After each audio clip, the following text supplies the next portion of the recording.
guys, I'm Lisa. And I'm Natasha. And we were wondering, are you free for coffee? Welcome. Okay, guys, this one makes me kind giggle. of interesting. It is. A gay man marries his girlfriend after 7 years together. Now, both of them are actors and they're in the theater, very artsy type people. And that's where they met. That's what they bonded over. They don't consider their relationship a lavender marriage, which is a marriage of convenience to conceal the sexual orientation of one or both of the parties. Okay. So they don't consider theirs. They don't think that that's them. They consider themselves soulmates. They are monogamous. They do have sex. They have a marital relation. They are attracted to one another. They share purpose and vocation, the acting and the arts. But he's still gay. He's not saying he's not gay. Thoughts? So, okay. They're young. I was about to ask that. They're in their 20s. Okay. Both of them. Now, let's see. 7 years. I'm trying to remember. Either they were in their 20s when they met, or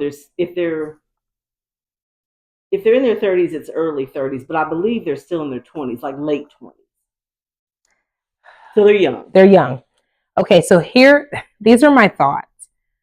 Someone can be your person and it be a platonic type of relationship, right? Which I know theirs is not. I'm saying someone can be your person, like, oh my God, that's my person. And maybe you're not romantically involved. This is my concern as the person knocking on 40. Sorry, guys, I've had a cough. My concern is most women, not all, but you hit a shift where suddenly sex is very important. The need is higher, right? In my 20s, the need, had the energy, but the need it wasn't a need, it was a want. Yeah. Closer to 40, this has become a need. Well, and some of it too, if you have children, they become the priority. And a lot of times you're just so fatigued. You're drowning in that, right? Trying to do kids that that's way down on your list. Now, they don't have children. It doesn't say if they plan to have children. So I don't know what, their future. I would venture to ask why they got married. Well, they say that they are soulmates and that even though they have sex, the relationship is so much more than that. Okay.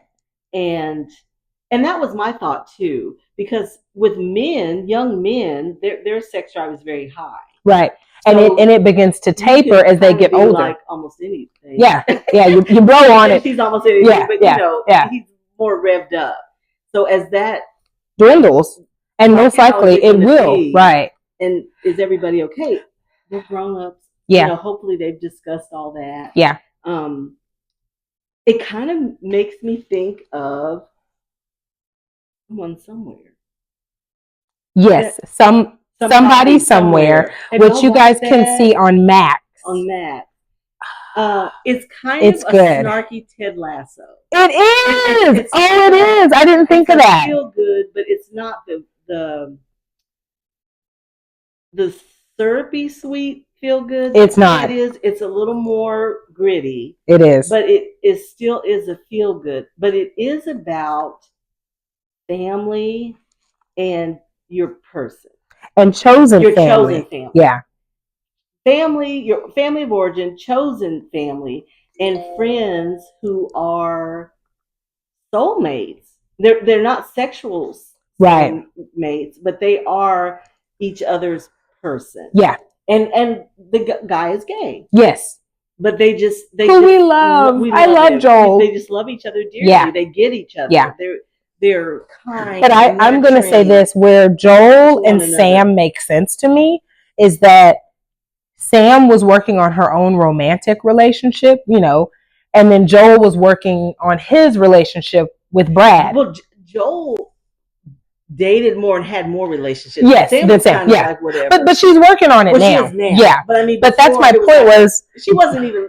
Well, thing it for wasn't her a thing for almost. her. But I feel like, okay, they knew like this is my person, but it had the It was a revelation it was. because later on you Yeah. realize, Yeah. well, especially Joel, you're my person. Mm-hmm. You are my person. But that didn't subtract from his relationship with Brad. No.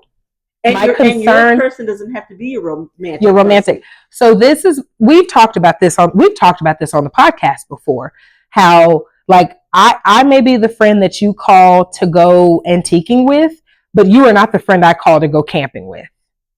I love you, but you're not my camping friend. Yes, yes. This is How kind different. of, but this is kind of that same thing. And I feel like they did what most young people do. Just follow me. And you want it to be all of it. And sometimes it's And not. sometimes it's not. For them it is. I hope for them it is. Do, but I it's not. just to share my input. Yes, it is. I think, and that. But to share my input, I know now that it doesn't work that way. Like we've discussed this. It doesn't have to work that way. So we've discussed this on the show. This is no revelation. Everyone, y'all know now I'm divorced and been divorced for some time. So now we're in like a different season of the divorce where like it's very cordial and we co-parent very well. But you still mourn the loss of a friendship because I don't know that it will be a very long time and it will be hard pressed for us to be the friends that we once were because we were friends for 18 years, then started dating. So that 18-year friendship, not that it doesn't matter, but we'll never be friends like that again. Do you see what I'm saying? I think it changes to friendly acquaintances. Yes. Because yes. if it's more than that, it crosses some lines. It crosses some boundaries. Correct. Especially if you have someone else in your life or you want to have somebody else in your life. Like, I really ain't crazy about your ex. I'm not. Didn't we do that question? Yeah. Would you rather be friends with your exes or nobody to be friends. And your answer was nobody. And that's nobody and so just as it relates to this, when I was young, when I was in my 20s, this would have made sense to me, right? It's almost like Walmart. You get everything in one shot. Yes. But now I know how dangerous that can be. It can be dangerous to have this person put all your eggs in one to put all your eggs in that basket and because it's stressful and it puts a lot of weight on the other person. It does. It does. Be my person. Tell everything. Be let me tell you all my secrets. Yes. Baby, go talk to your friend. But that's right. It's probably not the healthy. It's not. It's not. Really not. It is a lack of eggs up. Divine, baby. It's a lack of boundaries. Listen, because if you put together, all the motherfuckers be broke. You come home with 2 eggs. It's true. I have a childhood friend, Hattie, and she has always been very good at compartmentalizing. And I've always admired that. And her life I don't think I've ever seen her life messy. It never gets messy. And now that it's because everything's in its compartment. Y'all know my mama's over 80 and she says a place for everything and everything in its place. There you go. And so y'all can take that. Yes. And so as someone who my own experience, right? Married someone who I'd been friends with forever, knew his family, all of his family, and he knew all of my family. And so now it's a very it's different. Yeah. It's different. Like the other day, my parents needed something. My ex-husband, I don't think we've ever posted him, but he's very tall. And so my dad was like, well, hell, if he was here, he could just grab the other side. And I was like, let me get the step stool and be your son. Thank you. Right. So it's the divvying up. It's the dividing. Yeah. So I hope it works for them. I do. But I will say my concern with it is they might be losing the friendship. And that really, the friendship, that's the important part. That's the most important. It's the important part. And my thing is, so what happens when he meets a man who he has this connection with? Because they're monogamous too. Like this is a whole thing. Yeah. But if he finds somebody that he's attracted to, but he says he's attracted to her too. But it's a sticky wicket. I don't know. I hope it works out. Yeah. They probably need to be going to therapy and processing, because if you're 10 toes down that you are gay, but then you're happily having sex with a woman, then by definition you're bisexual, right? So then there's I guess he's saying that he's not attracted to any other woman other than her. So women Okay. are not his thing, His but he jam. is attracted to her for whatever reason. Because he was saying when he met her, he heard someone laughing and he thought, whoever this is laughing, I need to know them. So he Okay. just she just has the Okay. energy. They have their commonality of the Okay. acting and the arts. And I get all of that. I do I too. get it. I But do too. and the sad thing is, y'all, Ooh. we need expiration dates on these marriages. Listen, I just told someone that's the That is my solution. answer, Let this y'all. mug expire after X amount of years. Renew. Do you want to renew? They do it at the Yeah, drive. they You do know, at the 6 years, DMV. baby. Do you Damn, want I to was gonna say renew? 7. Okay. Well, 7-year itch. Do 6, baby, and You're see right. if you want to keep fooling. Yeah. And then And you have no this many harm, no days. foul. We Yeah, had a you have good this one. We had a run, great run. but I'm ready to do something else. You know, This lease is over, baby. I want a new one. Yeah, it would. Issues, It and would. then you're intentional. You Yes. decide. Now that's the It's not thing, just going because along the lazy river. people get on that lazy river because we married now. No, put in some work. Proud marriage. Girl, I need to get a shirt. I divorced the last one. I'll divorce you too now. Not that divorce is a joke, guys, but really, like, be intentional. Yes. Be intentional, and that would do it, because then Well, see, that's the thing, because we don't think things are successful in a marriage unless it goes forever. That's true. And I just agree with that. I agree. I agree with you. Yes, in its way. We had a successful marriage for what it was, and the beauty of it is now we successfully co-parent. Not perfect. It's not perfect. Like, this man probably gets cursed out once a month, if I'm being honest. But we're growing. We're evolving.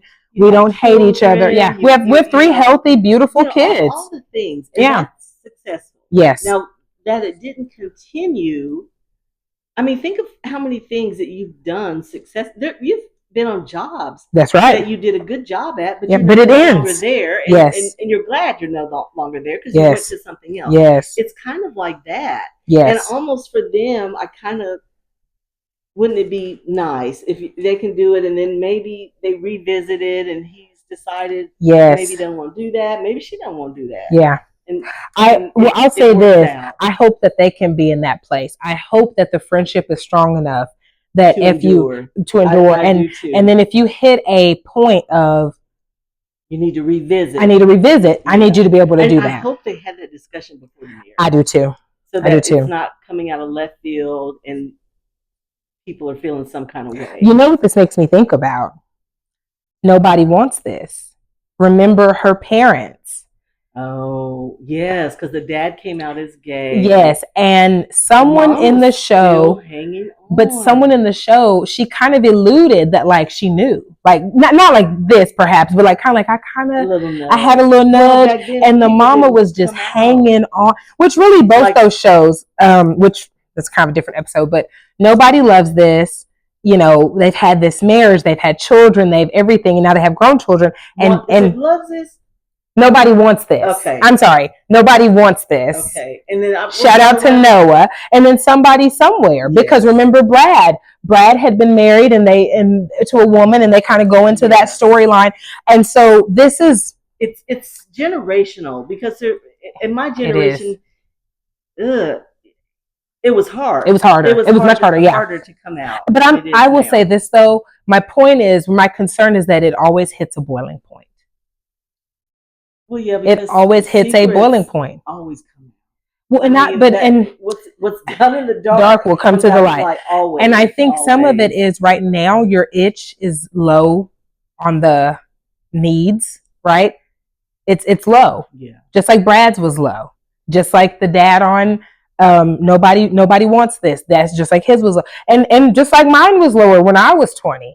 But then you do hit a point, and like Lisa's definite. You're real. Nope. And so the thing is, that's as you get older, that's kind of what happens. You get more clarity. And you're more, this is what I want, this is what I don't want. Yeah. So my concern there is, and you get braver. You do. I think when you're younger, you do what people expect you to do. That's what it is. I wasn't going to say it. There's parameters. Yes. There's expectations. Pressure on you to do things, get married, have kids, do this, do that. And you just go along with it. Whereas the older you get, like, no. Yeah. That's not for me. Yeah. And you learn to kind of push back a little bit. Yes, I But agree. I was always a pusher back. Yeah. The nuns used to call my mom and say, this child right here. You know, Lisa will I ask always you, been, does that make sense that to don't make you? no sense. And when she Why says am I it, doing you're that? like, let me Why am I reevaluate. doing this? But Let me everybody's think. not that way. Yeah. A lot of people just go along. Just kind of roll. Yeah. And, you know. But that's where the lazy river is real. It's dangerous. That's my point. That's where the lazy river is so dangerous, because you have people. Y'all don't make me preach. I know. I will say this: in a former life, I too married someone who I just got along. And I'm not talking about the ex-husband y'all know about, but I got with someone who, oh, but we get along and it's great and it's this, and it expired. It expired. So that's what I'll say.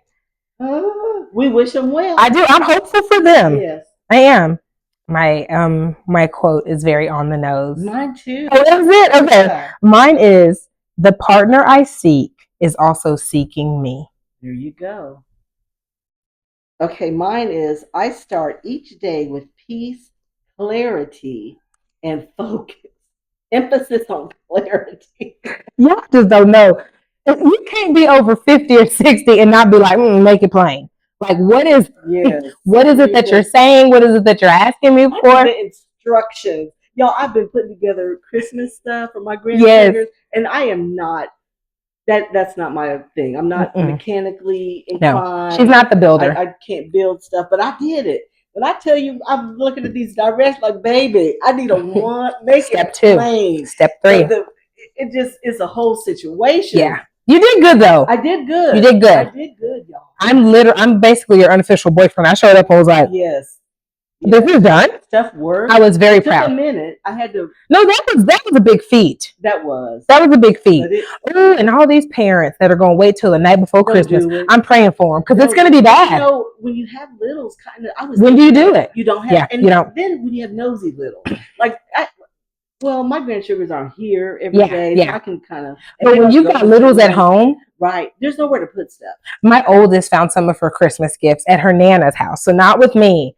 And mine are like, they open doors. They do. They go in closets. They do. You know, my littles are so funny. They went in my bedroom. They went, ooh, what room is this? And we've been in there. I don't know why I'm like, what you mean? They never made the connection. Room. Yes, and they just they stay in their place. So it's not that bad. So you just had to put bikes and stuff. Yes. Lord, God love y'all. I'm ordering from shout out to Target, my beloved Target.